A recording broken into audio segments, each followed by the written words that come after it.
Hello crew, welcome back to my channel. The only place that is more than what the cameras capture, where we find out the stories that the network would never dream of airing. Now imagine if I told you that after all these years, after all the tears, the brawls, and the divorces, Kody Brown wasn't finished? What if I told you there was another woman behind the drama, behind the news, a fifth wife? Not speculation, not conspiracy theory, a fifth wife the family didn't want you to see, and tonight you're going to learn it all. But first, let's get to the juicy stuff. You know, the routine. If you think that Christine and Janelle are worthy of the truth finally being out, if you're sick of the manipulation and the lies, then show it. Hit that like button until it's a shade of blue, subscribe to the channel, and ring that notification bell so you don't miss part 2 of this exclusive story. Because believe me, what comes next is going to leave you bereft of words. Now, let's get into it. It started quietly. No fanfare, no ceremony, no cameras. Just rumors. Our inside source initially heard the name in 2021 at the peak of the family's disintegration. Kody was reportedly making trips to Utah for business meetings, but according to our source, those visits had nothing to do with real estate or family land. They had everything to do with her. The woman who had come to be known inside the family as number 5. No one believed it at first. Not even Christine. Not until she saw a text on Kody's phone, one that he had note-raced. It was not from Robyn or Janelle or Meri. It was a name she did not know, and the text was plain. Miss you already. Same place next week? Christine did not confront him initially. She snapped it, texted it to her sister, and said nothing. But as the weeks passed, Kody's absences lengthened, his excuses becoming more bizarre. He'd return home weary, preoccupied, and somehow guilty. Then came the moment that changed everything. According to our insider, during the family's heated financial dispute, Robyn accidentally mentioned someone helping Kody with the documents. Christine caught it immediately. Who? Shesked. Robyn froze. Just a friend? But Christine knew that tone. She'd heard it before. The careful avoidance, the protective lie. She pressed harder, but Robyn refused to say another word. 2 months later, Christine left. And that's when the truth began to seep out. A secret Facebook page by the name of Alyssa H. started cropping up in sister wives fan groups, sharing photos from places that aligned with Kody's alleged business trips. Each image had little hints: a recognizable ring, a shadowy profile, a hand that was a tad too familiar. One of those posts? A fuzzy photograph at a Flagstaff coffee shop, and sharing that table, facing Kody, was the same woman. Same jacket. Same gold bracelet Christine used to see in Kody's truck. Our source tells us that this woman wasn't a mere friend. She was a member of a low-key, off-camera spiritual union, like in the early stages of his marriage to Robyn, but this time entirely secret from TLC and the world. No papers, no ceremony. Just vows, spoken in secret, and this is where it gets uglier still. There's reason to believe Robyn knew the whole time, that she assisted in covering it up. Because the woman wasn't just anyone. She was associated with someone the family used to trust. Who is she? How did Kody come to know her? And what did Robyn stand to lose by keeping her under wraps? That's where our tale really starts. Christine did not want to accept it. Not after everything she had already been through. But when the same cryptic name continued to surface on receipts, emails, and confidential notes, denial was impossible. The woman's last name was Alyssa Harding, and by public records, she was not some fleeting acquaintance. She was the listed co-owner of small consulting business Red Mesa Holdings LLC, an entity quietly connected with Kody's financial network. The paper trail spoke volumes the cameras never captured. When the Browns were complaining of financial hardship, when Janelle was unable to construct her house and Christine was cobbling together cash for her relocation to Utah, money was being diverted, not into family accounts, but into Red Mesa. More than $180,000 was sent in less than 6 months. Originally, it appeared to be business costs. But when one of the consulting services checks had been signed not by Kody but by Robyn, the whole scenario changed. A source close to the family later verified what many suspected. Red Mesa was more than a business. It was a front, a money shell used by Kody to finance someone beyond the family, Alyssa, without the other's knowledge. But that's not all. Court files from a low-key filing in Flagstaff last year reference Alyssa's name on a property deed, the same house Kody previously declared was in development for the family company. When authorities pulled the records, they discovered something astonishing. The deed had been transferred into Alyssa's name through Red Mesa Holdings as the purchaser. The signatures? Dated just a week after Christine declared her divorce. Sources indicate that this was not an accident. One insider familiar with Janelle says, that land wasn't for any business. It was a gift. She was the gift. Robyn's role got even shadier when her name appeared on the company's internal records as financial advisor. How did Robyn's name come to be on documents linking Kody to Alyssa? Was she in on it or was she covering for him? The insider says both. Robyn knew, they said. She didn't like it, but she helped keep it quiet. She always said, it's for the family's image. And then came the actual bombshell. Emails between Alyssa and Kody appeared, encrypted and sent through a private server using the pseudonym Crownfire. In one of them, Kody purportedly wrote, "This must be kept between us. You understand what is on the line if they find out. The cameras can never find out about you." That single sentence altered everything. Because not only did it verify the relationship, it established that Kody had constructed a secret network to conceal her in secrecy, with phony business accounts, coded communications, and even private rental properties beneath shell companies. Christine's response, her friend said, was heartbreak combined with anger. She told me it made sense at last. All the late nights, the lies, the evasions. She told me she'd spent years believing she wasn't good enough, when actually he'd moved on years ago. And then, suddenly, another recording appeared. One that implicated Robyn directly in connection with Alyssa. A voicemail left by mistake on Janelle's phone. In it, Robyn's voice is gentle but distinct. He promised me it wouldn't go this far. But he loves her, Janelle. You have to understand that. When that episode leaked, the whole dynamic changed. The so-called perfect wife wasn't perfect anymore. And the fissures in the Brown family facade widened than ever before. But there's the thing.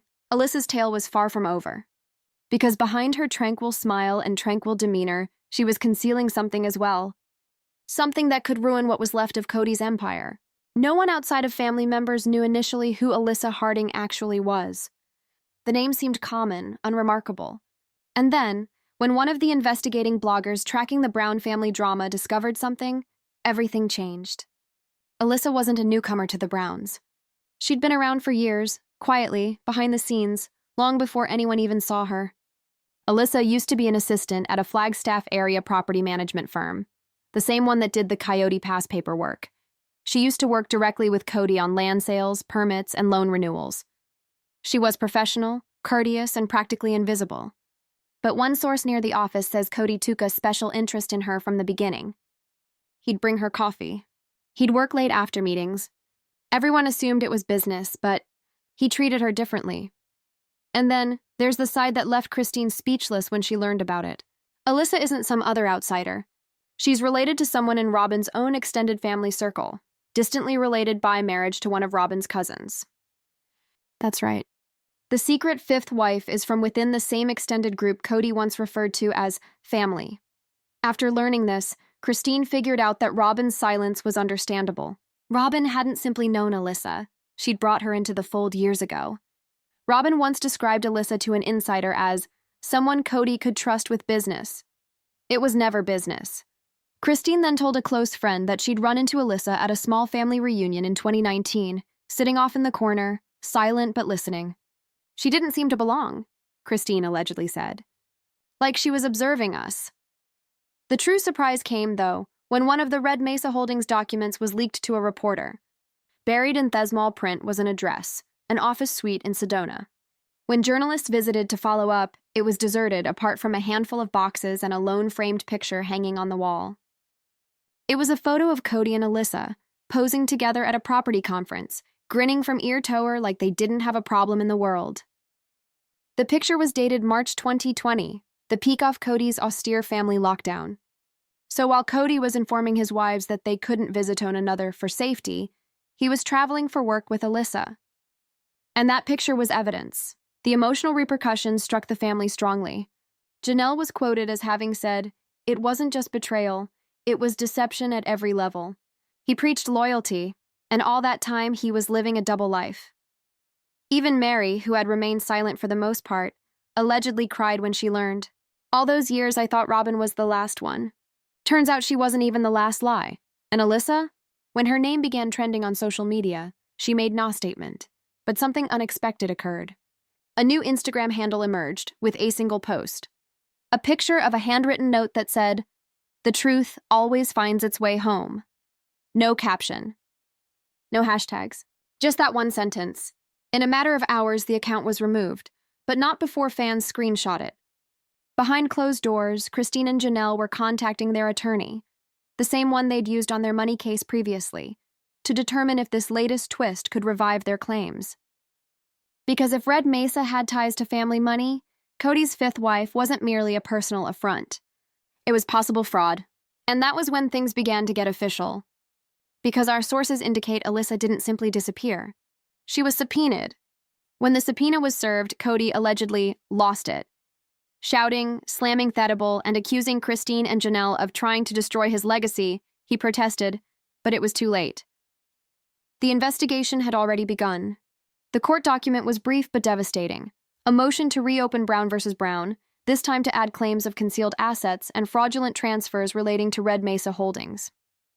Alyssa Harding, the company's co-owner according to its filed paperwork, was called to testify.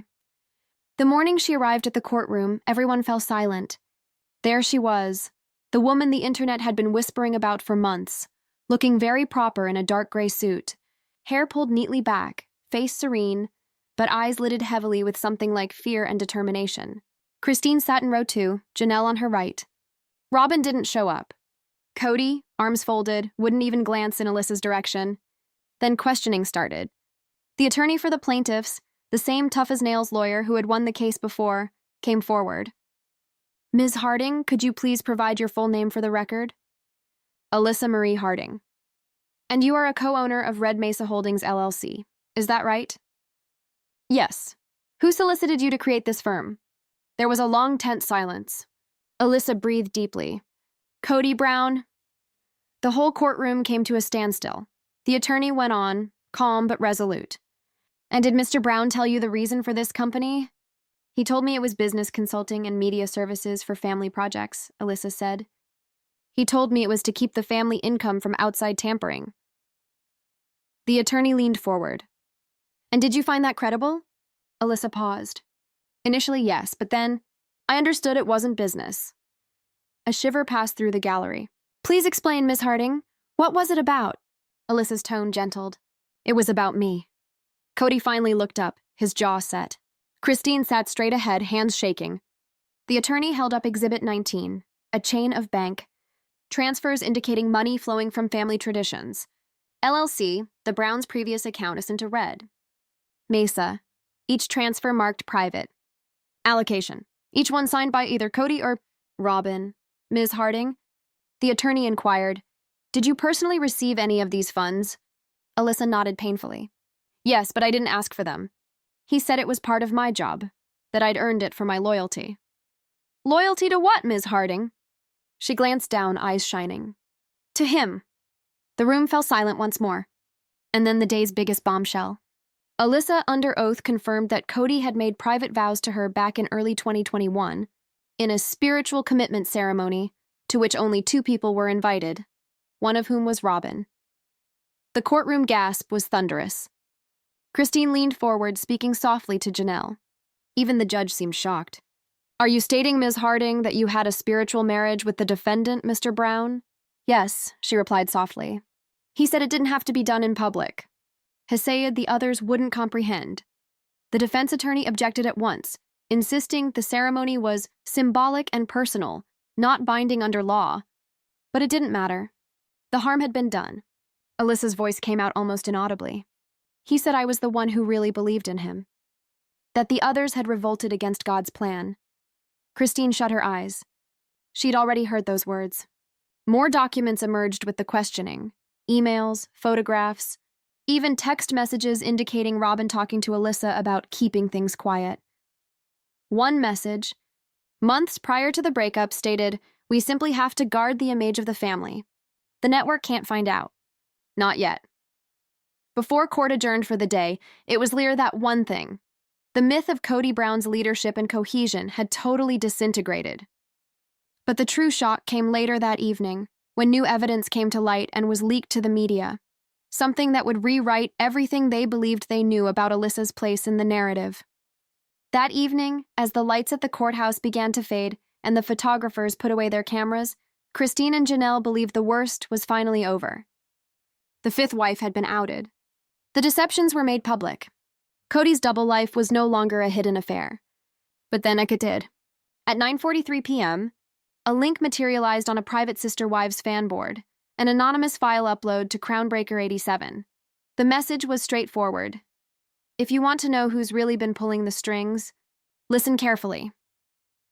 Uploaded was an encrypted audio file named confidential evidence.mp3. By midnight, it was all over the place.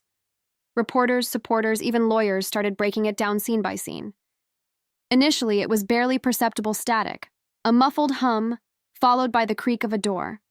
A voice came on first, Kody's. They think they know the truth. They don't know half of it. After that, another voice replied, calm, controlled, female. You told me they'd never find out.